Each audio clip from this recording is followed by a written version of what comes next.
Bismillahirrahmanirrahim. Perkenalkan, nama saya Khairatul Ula. Saya mahasiswa YIN Loksmawe, Fakultas Tarbiyah dan Ilmu Keguruan, jurusan Pendidikan Guru Madrasah Ibtidaiyah. Untuk memenuhi tugas akhir saya pada mata kuliah kajian PPKN dengan dosen pengampu saya, Bapak Julrisani SPD, MPDI. Saya akan menjelaskan sedikit tentang terbentuknya NKRI atau berdirinya NKRI atau disebut juga dengan Negara Kesatuan Republik Indonesia. Berdirinya NKRI diawali dengan peristiwa Proklamasi Kemerdekaan Indonesia pada tanggal 17 Agustus 1945. Oleh para pendiri bangsa, negara Indonesia menjadikan wilayahnya yang terdiri dari bermacam adat, suku, keyakinan, dan budaya sebagai tujuan dasar menjadi bangsa yang merdeka, bersatu, berdaulat, adil, dan makmur. Setelah dibubarkannya BPUPKI pada tanggal 7 Agustus 1945, dibentuklah Panitia Persiapan Kemerdekaan Indonesia atau yang disebut juga dengan PPKI. PPKI yang diketuai oleh Insinyur Soekarno memiliki beberapa tugas. Yang pertama, meresmikan pembukaan dan batang tubuh Undang-Undang Dasar 1945. Dan yang kedua, melanjutkan hasil kerja BPUPKI. Dan yang terakhir, mempersiapkan segala sesuatu yang berhubungan dengan masalah ketatanegaraan bagi negara baru, yaitu Indonesia. Untuk menjalankan tugas-tugas tersebut, maka PPKI segera menggelar beberapa sidang. Yang pertama, sidang dijalankan pada tanggal 18 Agustus 1945. Dan sidang yang kedua dijalankan pada tanggal 19 Agustus 1945. Dan sidang yang terakhir diadakan pada tanggal 22 Agustus 1945.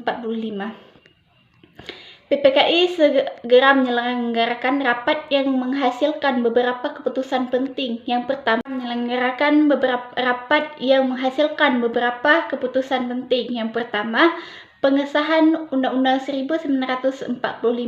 Yang kedua, pemilihan Presiden dan Wakil Presiden Indonesia. Yang ketiga, buat pembagian wilayah Indonesia. Dan yang keempat, pembentukan Kementerian Indonesia.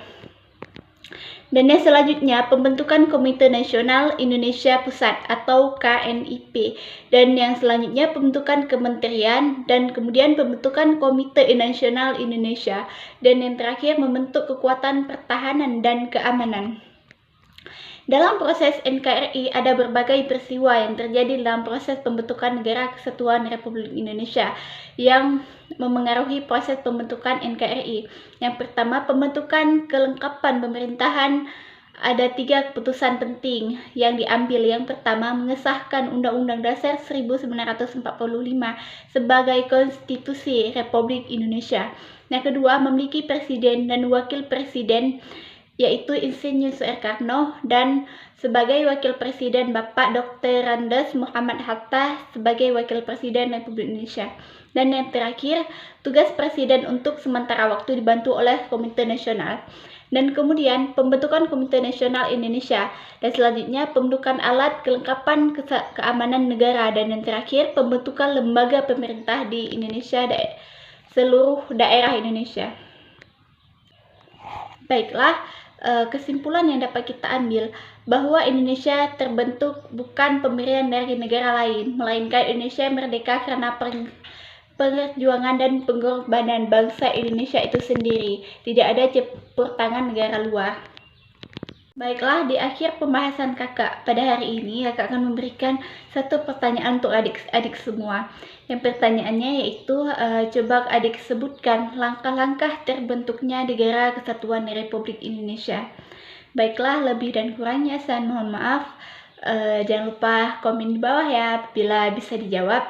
Assalamualaikum warahmatullahi wabarakatuh.